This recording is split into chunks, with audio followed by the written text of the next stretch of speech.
کہ آپ نے اللہ رب العزت کے اسم مبارک یا غنیو یا اللہ، اس کو آپ نے پڑھنا ہے۔ فرض نماز کسی کے بعد بھی اگر نماز نہیں پڑھنی تو پھر بھی نماز کے اوقات میں کسی وقت بھی کریں، آپ باوضو ہو کر بیٹھ جائیں، 3 مرتبہ شروع میں درود ابراہیمی پڑھیں اور آخر میں درود ابراہیمی پڑھیں، اور درمیان میں آپ نے یا غنیو یا اللہ یا غنیو یا اللہ یا غنیو یا اللہ پڑھتے جائیے جب تک کہ گریہ تاری نہ ہو جائے، دل بھر نہ آئے۔ پریشان آدمی اللہ رب العزت کے سامنے جلدی روتا ہے، جلدی آنسو آ جاتے ہیں۔ یا غنیو یا اللہ میرے مسائل کو حل فرما دیجئے، یا غنیو یا اللہ میری حاجتوں کو پورا فرما دیجئے، یا غنیو یا اللہ میری فقر تنگی پریشانی کو دور فرما دیجئے، یا غنیو یا اللہ میری غربت کو دور فرما دیجئے، یا غنیو یا اللہ مجھے دنیا آخرت کی نعمتیں عطا فرما دیجئے۔ اس میں دعا ربنا آتنا فی الدنیا حسنۃ وفی الآخرۃ حسنۃ وقنا عذاب النار،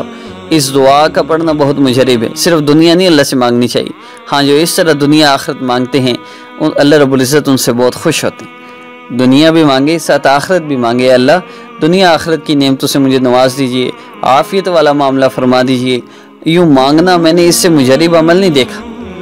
اس طرح مانگنے سے بڑی جلدی لوگوں کے مسائل الحمدللہ حل ہو رہے ہیں، ہمیں کمنٹس مل رہے ہیں، بہت فائدہ ہو رہا ہے۔ ضرور اس عمل کو کیجئے اور اسی ترتیب سے کیجئے۔ اور ایک اور بھی میں عرض کر دوں کہ اس عمل کو آپ دن میں صرف ایک بار کر لیں، ایک تسبیح پڑھ لیں صرف، اور باقی چلتے پھرتے اٹھتے بیٹھتے یا واسع، اللہ رب العزت کا نام ہے الواسع، یا واسع یا اللہ، اگر آپ اس کو بھی آپ چلتے پھرتے پڑھتے رہیں، یا غنیو یا واسع، ان دونوں اسماء مبارکہ کو چلتے پھرتے پڑھتے رہیں تو بھی بہت فائدہ ہوگا۔ لیکن کم از کم یہ عمل اتنا تو ضرور کیا جائے جتنا میں نے پہلے عرض کر دیا۔ اور معزز سامعین کومنٹ سیکشن کی طرف بڑھتے ہیں۔ ایک بہن ہے فرما رہی ہیں کہ آپ نے جو وظیفہ بتایا ہے مال و دولت کے لیے وظیفہ پرس میں رکھ لیں،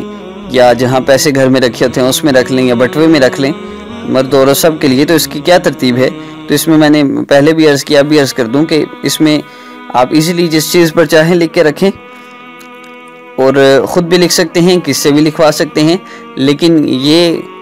پرس بٹوا وغیرہ یہ بیت الخلاء میں نہ لے کے جائیں، اس سے احتراز کیا جائے۔ اور ظاہر بات ہے کہ آپ کہیں باہر ہیں تو پھر بیت الخلاء میں لے کے جانا پڑتا ہے، تو اس کو چمڑے کے کسی کپڑے میں، چمڑے کے اندر اس کو موم جامہ کی جس طرح تعویذ بنائے جاتے ہیں نا، مثلاً نظر کا تعویذ، ڈر کا تعویذ، اس کو چمڑے کے اندر ڈالا جاتا ہے، پھر وہ گلے میں پہنا ہوتا ہے، بندہ بیت الخلاء جا سکتا ہے، ایک چمڑے کے اندر اس کو لکھ کے چمڑے کے اندر ڈلوا کے بٹوے میں رکھ سکتے ہیں، کوئی حرج نہیں۔ اور فرماری ہیں بہن کے لکھ کر میں خود رکھ سکتی ہوں یا شوہر خود لکھ کے رکھیں تو وہ بھی رکھ سکتے ہیں، آپ بھی رکھ دیں۔ تنویر گور ہیں فرما رہے ہیں دعا کیجیے حضرت لاٹری میں میرا نام نکل جائے، دعاؤں کی درخواست ہے۔ تو جی میں بہت دعائیں کروں گا آپ کی لاٹری نکل آئے، اور اس حرام کام کے لیے میں ہی ملا تھا، اللہ جزائے خیر دے، محسوس نہ فرمائیے گا، لاٹری سے ملی ہوئی رقم حرام ہے، اور لاٹریاں رکھنا، یہ بانڈز خریدنا یہ حرام ہے، اور یہ اللہ رب العزت نے 7ویں پارے میں اللہ رب العزت فرما رہے ہیں یہ ساری چیزیں انما الخمر والمیسر والانصاب والازلام رجس من عمل الشیطان، یہ شیطانی کام ہے سارے، یہ بت پانسے اور جتنے بھی یہ لاٹریاں بانڈ سب کچھ چل رہا ہے یہ اللہ رب العزت نے حرام کیا ہے، یہ ہمارے لیے مسلمان کے لیے جائز نہیں ہے۔ رزق اللہ رب العزت کے خزانوں میں ہے، اللہ نے دینا ہے، حلال بھی ملے گا، آپ حرام کمائیں گے تو حرام ملے گا۔ اب دیکھیں ایک بندے کو کچھ ملنا ہی ہے، آپ کے مقدر میں 1 لاکھ آمدن ماہانہ لکھی ہوئی ہے، اب آپ کو مل کے رہنی ہے، اب یہ آپ پہ ڈیپینڈ کرتا ہے آپ حلال طریقے سے کمائیں گے یا حرام طریقے سے کمائیں گے۔ آپ نے واقعہ سنا ہوگا عمر رضی اللہ تعالیٰ عنہ کا کہ وہ گھوڑا باہر کھڑا کیا ایک بندے کا، ذرا تھوڑی دیر رکو میں نماز پڑھ کے آتا ہوں، تو وہ اس کی گھوڑے کی زین اتار کے بھاگ گیا، تو یہ نماز پڑھ کے نکلے تو وہاں سوچ رہے تھے کہ میں اس کو 2 درہم دوں گا انعام کے طور پہ، دیکھا تو باہر بندہ بھی غائب، زین بھی غائب گھوڑے کی، تو پتہ چلا کہ وہ بندہ فلاں بازار میں لے گیا اور اس نے وہاں 2 درہم کی بیچ دی،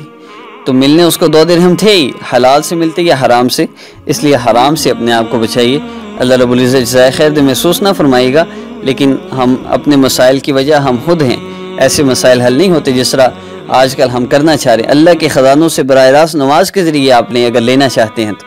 السلام علیکم ورحمۃ اللہ۔